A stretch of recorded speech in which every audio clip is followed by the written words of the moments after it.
Hey, that's pretty good. 134-93, the Raptors beat the Canes, Cairns, Taipans. I know I'm supposed to say it a certain way. I believe it's Canes. They said we couldn't do it, and we did. We watched the whole game. It wasn't the best it's not the best basketball anybody's ever seen, but if you watch like an NBL game, it's not the best basketball you've ever seen either, but at least the competition is at least kind of in lockstep with one another. And I know that we're supposed to maybe with Clintman, or maybe they're supposed to be kind of like an additional like interesting. It's Australian basketball. They play with the FIBA dimensions, or it's like, maybe it is for, a couple draft fans or like, ooh, Clintman, I guess we'll see what Bobby's up to. This wasn't particularly good as far as like entertainment. The Raptors, they easily, figure out how to defeat the Canes Taipans. It's not the most compelling basketball. Did we figure anything out about these Raptors in watching them? I'm not so sure we did.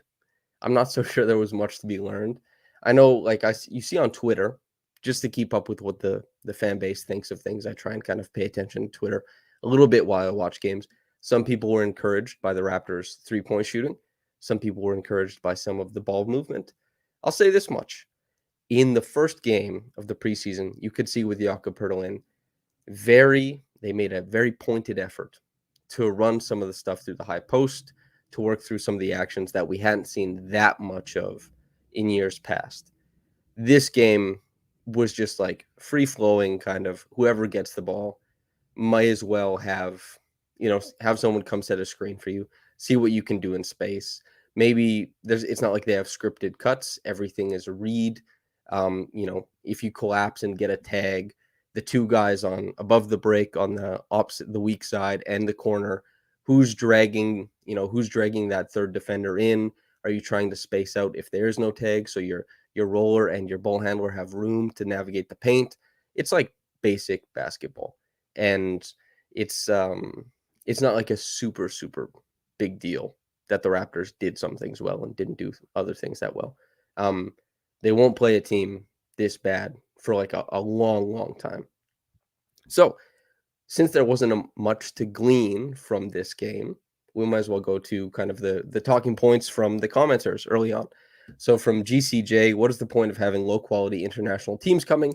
NBL is not a good domestic league compared to Spain, Turkey, France, Italy, etc., etc.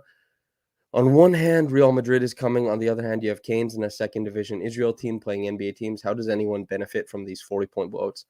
Yeah, it's not the best place for the NBA teams to be, but the NBA has a vested interest in growing the games globally, and the guys who play for is Maccabi is the Israeli team, Real Madrid, Canes. For the guys who play for these teams, I guess it's an opportunity to kind of show themselves on the against NBA teams with a bunch more viewers. It is in the spirit of growing the game globally, and that's kind of what I think. Yeah. From Jabron Lames, nice. The return of the transition offense is so refreshing, and Scotty is dominating in transition. Yeah, Scotty is absolutely dominating in transition. The return, I don't think it was ever missing. The Raptors' transition offense, they ran it a ton last year. And obviously, a game against an NBL team is not supposed to be an indicator of future success. But against the Kings, we can rehash some of that. Scotty was awesome in transition. I wrote a little bit more about it, but yeah, you can go to raptorsrepublic.com for a write up on it. But Scotty was so good in transition in that game.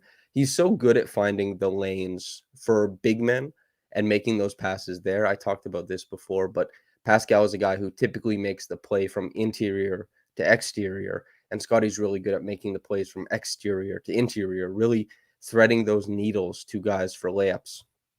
If you can give a guy a layup, it's a really big deal. They're obviously a lot easier to come by in transition than they are in the half court. That is something that Scotty is developing in his game, of course. But yeah, just focusing on Scotty in transition. I don't want to dig too much in it in this game. He obviously was good. He is so unbelievably physically imposing to a lot of the guys on the Taipans. And it's also an NBL team. But this is something that stays static against NBA teams. It was evident from, maybe not the first game he played in the NBA, But the second game against the Celtics, I'm sure a lot of people, is it the R isn't silent, that is just imitating a broad Australian accent? Okay, so Cairns, I heard Matt Devlin saying Canes the whole time, and he wasn't doing like the, oh yeah, it's Canes, mate. Like he wasn't doing it like that. So my apologies to the Australians whose valor I've hurt in doing so. Cairns, Cairns. Um, this is the chat is going to differentiate the reaction podcast listeners who do it like on their walk, and they're like, okay, I'm ready to listen to the game. Meanwhile, I'm doing like ADHD chat reading, of course. But okay, noted. Cairns. Yeah, I guess we'll have to see what happens with, the transition offense has obviously been very good. Against the Kings, they were one of the worst defenses in the league last year.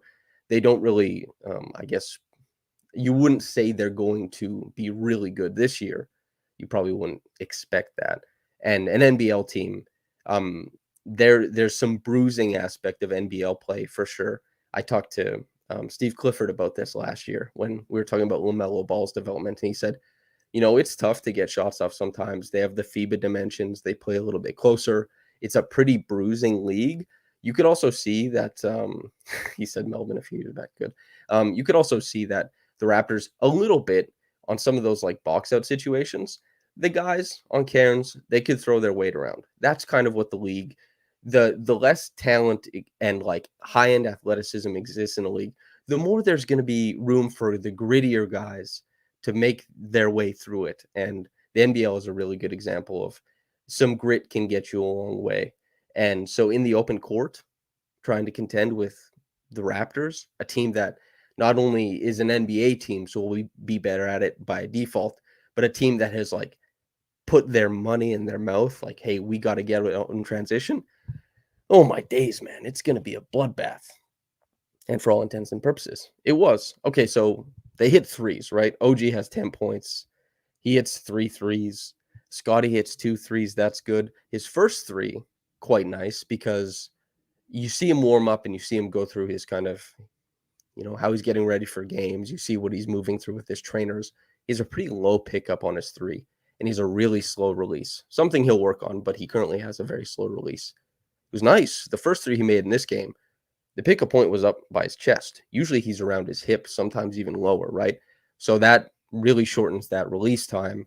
And, again, it's a game against an NBL team, but a high pickup, catch high, keep high three for Scotty Barnes is a good thing if it comes in an empty gym against an NBL team or against an NBA team or in the NBA finals. You take it where you can get it. Pascal was just kind of ripping through there. They didn't really have the capacity to stop him in isolation. As I said at the start, this wasn't like if you're watching this game and saying, I don't really see how this offense is different from what Nick Nurse ran, you'd be correct. This was very loose. They weren't girdered by anything particularly like, oh yeah, we got to move here. There's tons of cutting. We have a lot of framework to the offense. No, they're mostly just getting up the floor. And Pascal, like an easy 12, 7, and 5. Some of those assists come in transition. Some of the shot making comes in the half court. Scotty, 14, 5, and 4. They just ripped through these guys. Schroeder, he got blocked on 1-3, but he's kind of just like, and he got front rim on the other one, but he's just handling the ball, putting it in the hands of the wings when he's like, okay, they have a good opportunity, let them push. And he was just kind of like putting his finger on the pulse of the game every once in a while, see how it's going.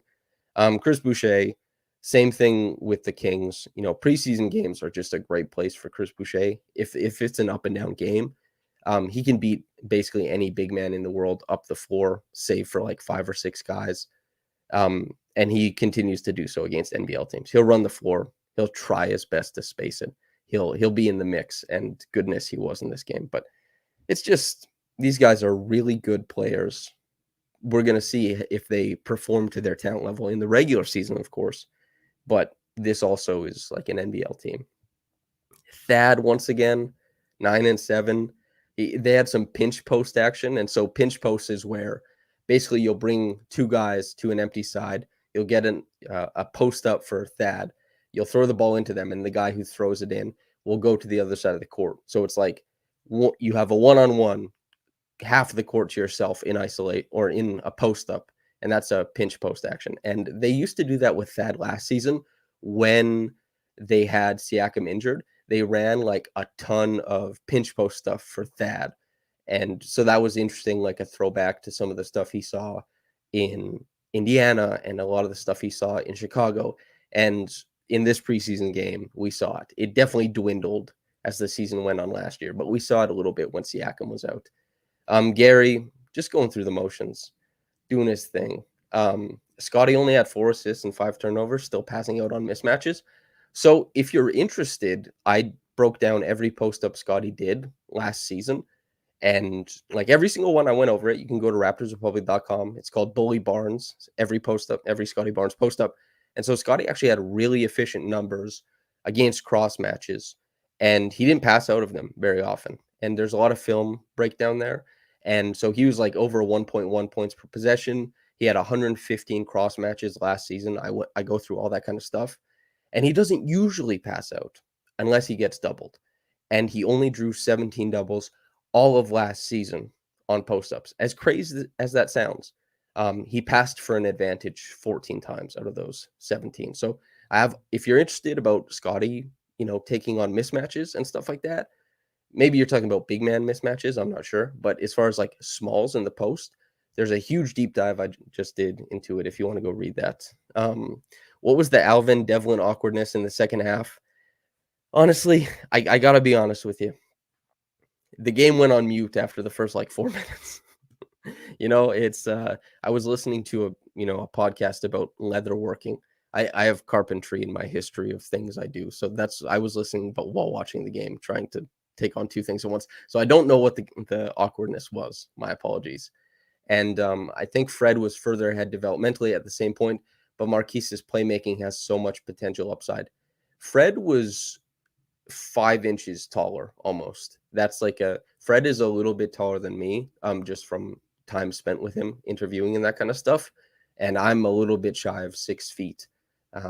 And Marquise, when I interviewed him in Vegas and I was talking to him, he's not 5'8", he's probably 5'6". Those dimensions really change everything. Fred is farther ahead as far as like a jump shooter. He's got more weight on his body to kind of push guys and be sticky at the point of attack and help really navigate screens, because most people who are listening to this now, you've played some basketball, and you know that when you're setting a screen on somebody, when the big guy was coming around the screen, he opened you up like a turnstile, or she opened you up like a turnstile a lot easier, right? And the slimmer people, typically it's a lot easier to hold your ground. And so Fred had a way easier job navigating, I think, a lot of these actions defensively. And Marquise, he'll have to keep up with that defensively. There's a big deal. And then, like 5 inches height completely changes the complexion of all the different passing reads you see. And then also because your height and basically how high your shoulders sit and your release points as far as an overhead passer, it really changes the dimensions of the passes you're able to make, because for every inch you zoom out, it creates like a percentage or a degree of angle you can take off or put on a pass. I don't want to get into the mathematics too much, but it's a very big deal, the change in height, which is also why a lot of people correctly are like, we need the ball in Scotty's hands.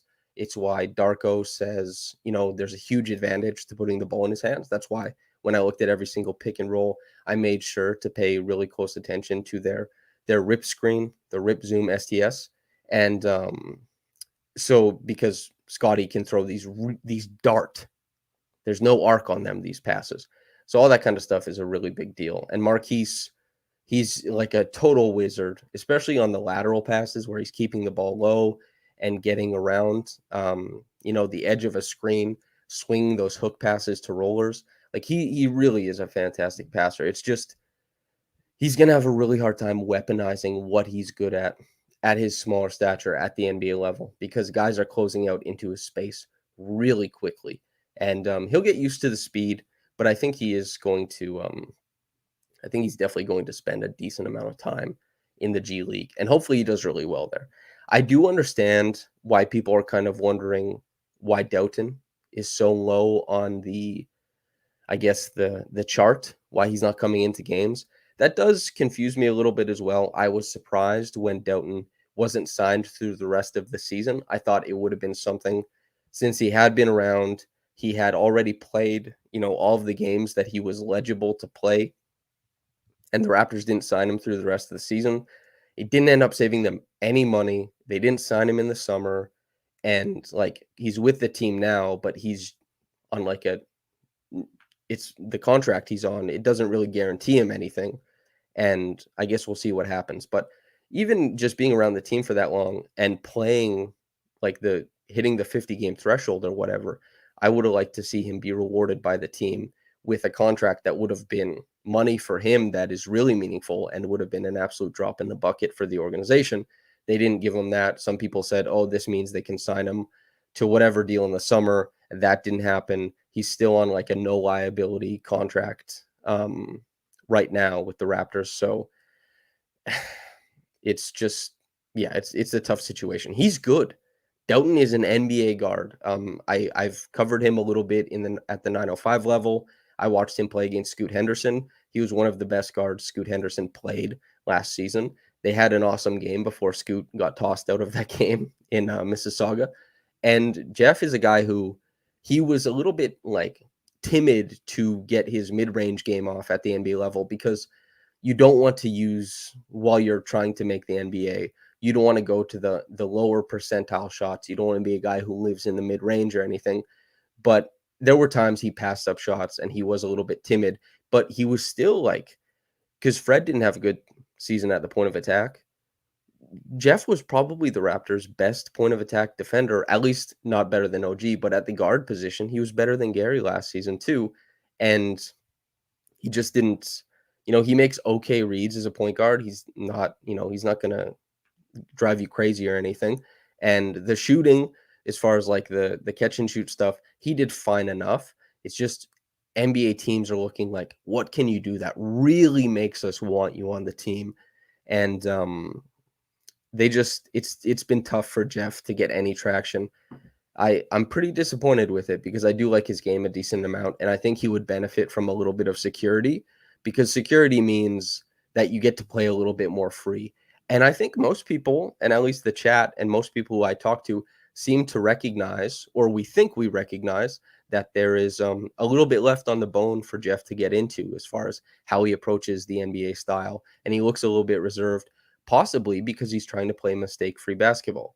Everybody and their mom knows when you try to play mistake-free basketball, you're not playing your best. That's just not the way to do it.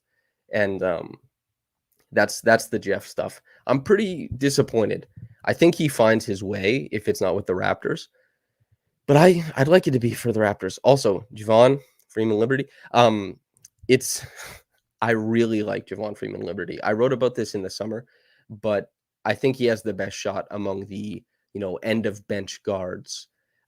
Maybe not Malachi, maybe not better than Malachi, because Malachi last season he shot the ball pretty well, and shooting is going to be at a premium on this roster, especially if they can't sort out injuries before the season starts and that kind of stuff. I guess we'll see. But Javon Freeman Liberty, he was just like a terror in the G League. He was one of the best guards last season. He's impressive at Summer League, and he's just like, he shoots the ball pretty well. We have to see it happen at the NBA level. Banking in a 3 tonight isn't going to convince anybody, but he's super athletic, right? He's got a quality handle. He can get downhill. He can finish in air over top of guys. And I like his game a lot. I haven't heard anybody vouch for him being like one of the better defensive G League guards. And I've only seen, I think, like 5 G League games of Javon. So it's tough for me to say. It's easier to get a sense of somebody's offense than their defense, I think, in a short amount of time, especially for a guard like Javon, who has a lot of the ball.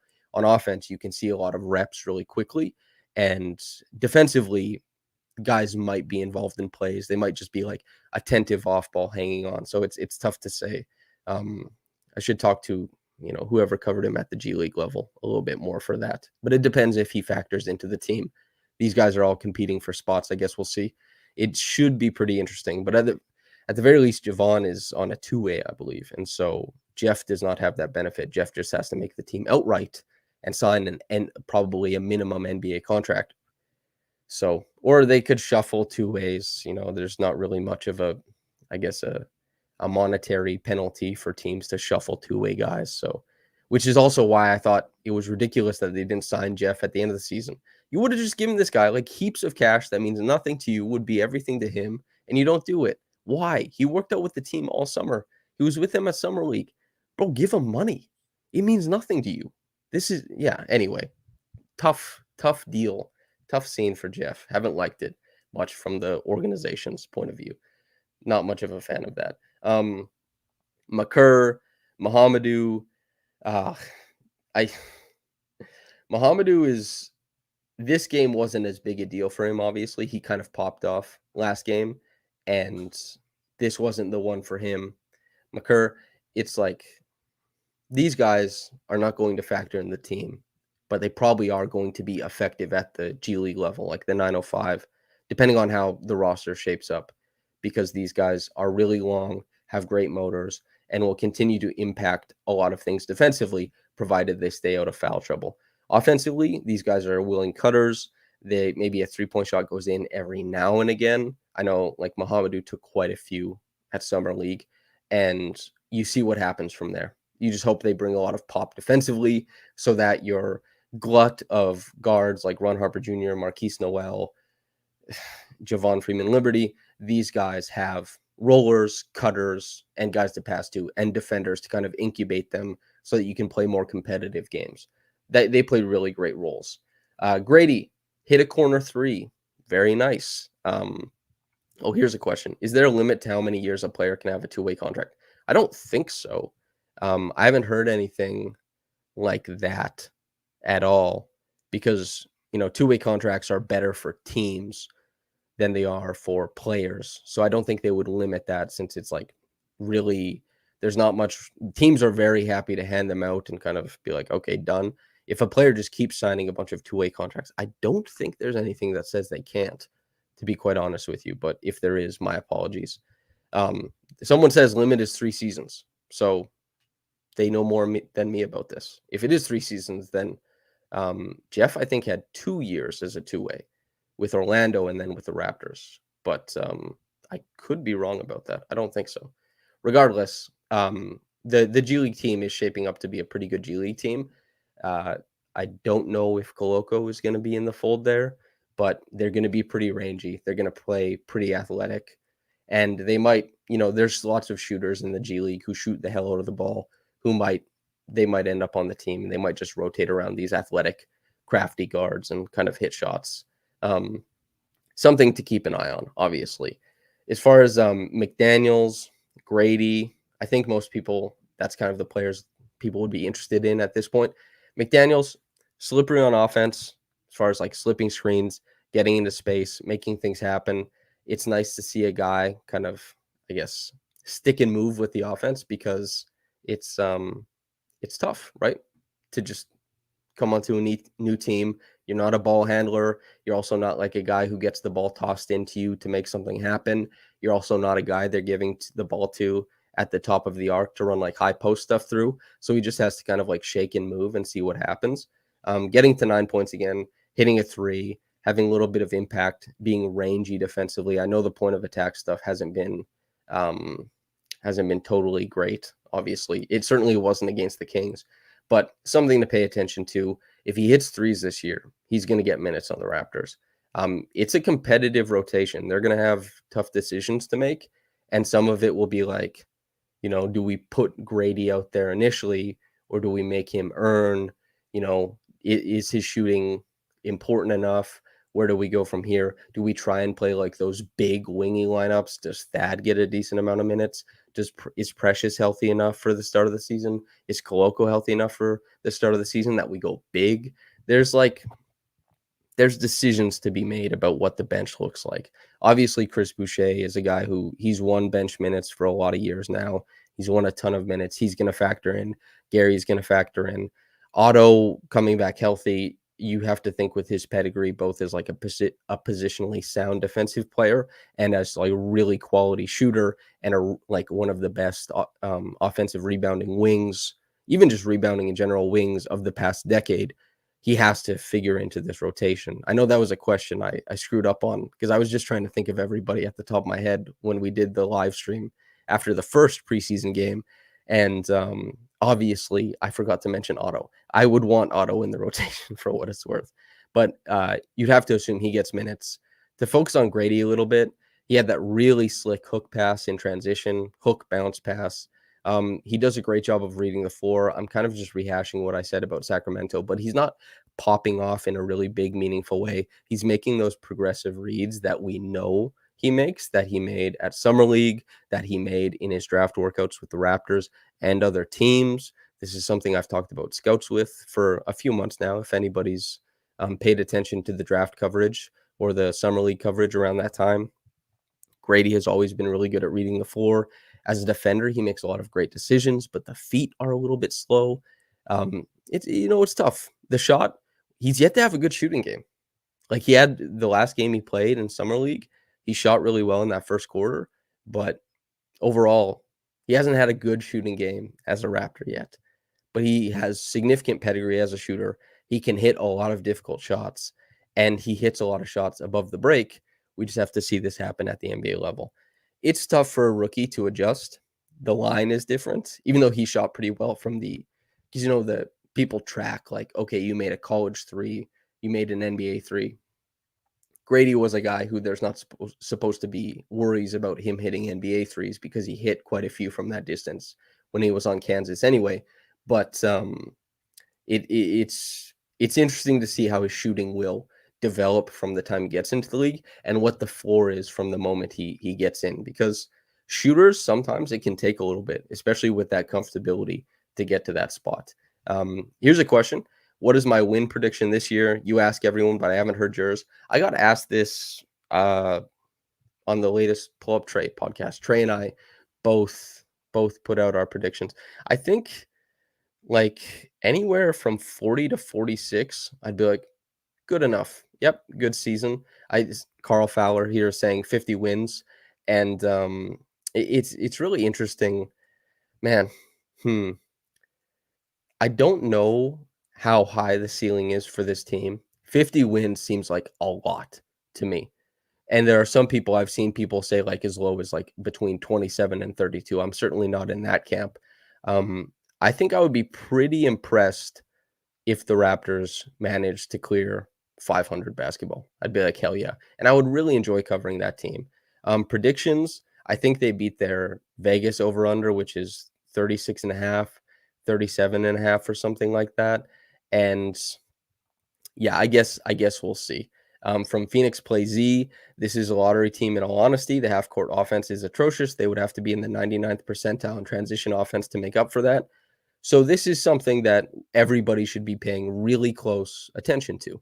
The half-court offense against the Kings was 96 points per 100 possessions, which was 1.5 points per 100 possessions better than their regular season numbers last season. The thing about that, though, is they were playing the Kings 1, and it was the preseason. Typically, teams are going to score more in the preseason, so that's not really a good barometer, but those are the numbers if you're interested in them. I am not optimistic about the half-court offense, so we'll see. That doesn't make any sense. Our half-court offense last season was atrocious. That's fine. That doesn't have to make sense, but these are the numbers. I'm trying to couch them in the context that they're supposed to have. Yeah, I'm not super optimistic about the half-court offense. They are going to be operating out of a broom closet quite often, and their best players who don't naturally shoot the three ball very well are going to be, and who really do well when they get to play in space, particularly one-on-one. We're thinking about Scotty here. We're thinking about Pascal. These guys are going to be looking at pack line defense quite often, and they're going to be looking at shaded defenders very, very often. This is really, really going to impact their ability to make easy plays for others and their ability to take, makeable shots. This is something I talked about with, in that Scotty piece I mentioned where I tracked all of his post-ups. Something about Scotty completely dominating a lot of his cross matches this season, but only seeing 17 doubles all year, uh, teams didn't have to double Scotty very often because they didn't have a shooter at the other, they didn't have a shooter in the front court. So that front court defender gets to hang out by the paint one step away. So they don't have to double, but they can meet him in the middle and contest a shot while also not losing anything by sagging off their defender, right? And also they can guard if he drop steps baseline. It's and they don't have to commit to a double. So there's no advantage really being created. It's just Scotty or Pascal really beating their guy one-on-one, but being rewarded with a rotation and a weak side zone from the defense on the backside that doesn't really give up anything. It takes time to beat guys one-on-one. It takes time to make these advantages happen. They end up at the back of the shot clock. Guys have to create at the back of the shot clock. There's just a lot of there's a big spacing thing that the Raptors are going to have to navigate. I'm very interested to see if they're able to do it. Super, super interested. I would love to see that because if they are navigating that little of spacing, we're looking at a team that is playing really unique basketball. I have no doubt, they finished 12th in offensive rating last year. I hated watching that offense. You hated watching that offense. Everybody hated watching that offense. They still managed to get 12th. And a big part of that was the run they made at the end of the season. And I know people don't like me mentioning this, but the pick and roll offense with Fred and Jakob was really good by the numbers. Maybe you didn't like watching that. That's okay. But it was really good by the numbers. They ended up finishing 12th. I still didn't like watching it. Am I hurt that, Fred isn't leading the team offense anymore? No, I think they lost. I consider Fred a good player. I know some people disagree. I'm okay to disagree on that and not be rude or angry about it. But anyway, I think they lost a good serviceable NBA player. I don't know what they'll do to fill his role. I'm excited to see what it looks like. But I also don't think that they replaced him to the degree that they fix what was going wrong offensively. And if they do, then I think we're all learning something about basketball because all the scouts I talk to league-wide are not expecting much out of the Raptors' half-court offense. Some of the coaches I talk to, all of the coaches I talk to are not expecting much out of the half-court offense. They can still, because their defense should be really good, my goodness, they should be able to get out and run enough. Maybe they get into the top half of offense in the league, and they have the guys to play at top 5 defense this season. Those two things, because the original question I was asked about, how many wins, I think you play top 5 defense, you can clear 40 wins. Here's hoping they do, because it's a lot more fun to cover a team that plays good basketball and wins games than it is a team that doesn't, especially since the Raptors, they are a younger team, or they're about average the league wide, maybe a little bit younger, but they don't have a bunch of blue chip prospects for fans to get super invested in. They don't have or other teams to kind of check in on and be like, oh, this is really interesting. Am I concerned about Koloko's lack of status? Yeah, I am. I had a good conversation with Christian when I was down in Vegas, and he didn't expect to miss more than Vegas, and he was pretty disappointed to miss Vegas. And so, I mean, man, it's I thought he would be ready for training camp. I thought he'd be ready for the season. I think Christian had he didn't get a massive amount of games, but I think he had a great rookie season for a big man who got selected in the second round. That's that's tough. Pamper Me Network says Raptors win 51 games easily. I will go as high as 56. I imagine you said the same thing last year if I recognize you correctly. So maybe we'll go 1 for 2 there. 56 would be incredible. I'd love to cover a 56 win team. I'd love to watch a 56 win team. 51 would be incredible. These are really, really high numbers.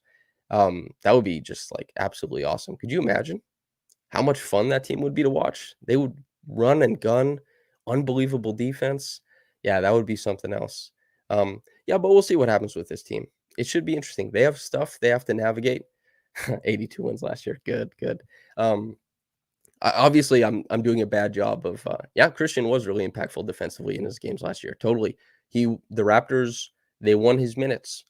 Winning minutes isn't everything in the NBA. There's a lot of context that needs to be added, but it's never a bad thing. It can't be the full answer, of course, but it's never a bad thing to win your minutes. And my goodness, Christian won his minutes. From Phoenix Plays E, hypothetical question. You plop prime Kyle on this team. How much do you change your win prediction? So this is really good, right? This is like a great question. Kyle is the ultimate conductor. He's the ultimate organizer.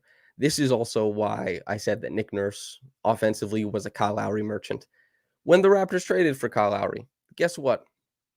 Their shot chart went from terrible to just having Kyle Lowry on the floor, prime Kyle Lowry. He is going to have you like top 5 in rim attempts. He's going to have you top 5 in 3-point attempts, and you're going to shoot well from both places, almost regardless of who else is on the team. He's a wizard with the basketball. He organizes offense incredibly well. And that's why Rondé Hollis Jefferson, for example, even though it wasn't prime Kyle, just had the best year of his career because that's who you're playing with. And Kyle always figures out how to find the weak spot of the defense on the floor.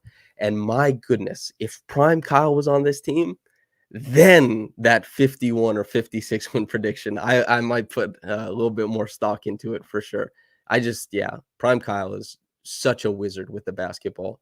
And obviously, DeRozan was my favorite player on that team. I still thought Kyle was the better player, but yeah, Kyle, he can prime Kyle Lowry, he can make things go. He's just wonderful. He was a cool player to get to watch in his prime for that long. And they won a chip, man. I know I'm kind of going into like, wow, how fun was this team? But how cool was that? Basketball in Canada, really. And we got a bronze this year. Man, really cool. Okay, I think I've talked about most of the stuff I'm supposed to talk about. Maybe some people wanted like a more aggressive recap of the game. I got to tell you, there's not much meat on the bone here. They played Cairns, This is a team that has a couple ex-NBAers on it, has a couple guys who are going to try and make it to the NBA via the draft, but they're not playing very competitive basketball here. And, we didn't see much here that the Raptors are actually going to try and apply in season. At least I don't expect. And it was a fun enough game for what it was. And they spent about 4 minutes of airtime sharing the screen equally between Monty McCutcheon and the game. I just thought that was so crazy that they spent they gave half the screen to Monty McCutcheon while the game was on. If that doesn't tell you what the quality of this game was, I don't know what does. I'm going to take the time after this podcast to record a video essay on the post-up film and numbers, the piece that I wrote on Scotty. So for anybody who I wish you would read, I wish you would subscribe to Raptors Republic. I really would. But if you're not into that, I've compiled all of the stats from all of Scotty's post-ups this past season. I have a bunch of film. I have all the stats that are relevant, and you'll have a video essay on that in either tomorrow or the day after. So for the people who prefer to watch their basketball content instead of reading it, something to look forward to. So yeah, it's I'm looking forward to covering this team this year. They're going to do some things differently. Cairns is not a good example of what they're going to try to do, but thank you to everybody for popping on. Do I recommend getting a Synergy subscription? Not if you're not writing about the game, or not as far as just being like a fan. I don't think you need one, honestly. I don't think it's that important. Unless because I know some people do, you really like to argue on Twitter, having a Synergy subscription can give you some numbers really quickly that you can throw at people. But that isn't what I do, to be quite honest with you. I always try and get the numbers and contextualize them with film. That's kind of funny. We'll see you on Tuesday with the Bulls. For the fans of the Pull Up Trade podcast, Javon Heath will be joining me on the live stream after the Bulls game to talk about that game, which should have a lot more tangible information for what this team is going to be, even though it's still preseason. Caveat supply, of course. That's a podcast, I feel like. I'll see y'all in a couple days, hopefully. Once again, thank you to everybody for popping in. I'm new to the live stream game, but you guys ask awesome questions throughout. Really interesting opinions. You guys talk like basketball at a good level. I couldn't ask for anything better. So thank you to everybody for popping in. Whether you got into this in the morning or at night, have a blessed day, and Goodbye. We'll see.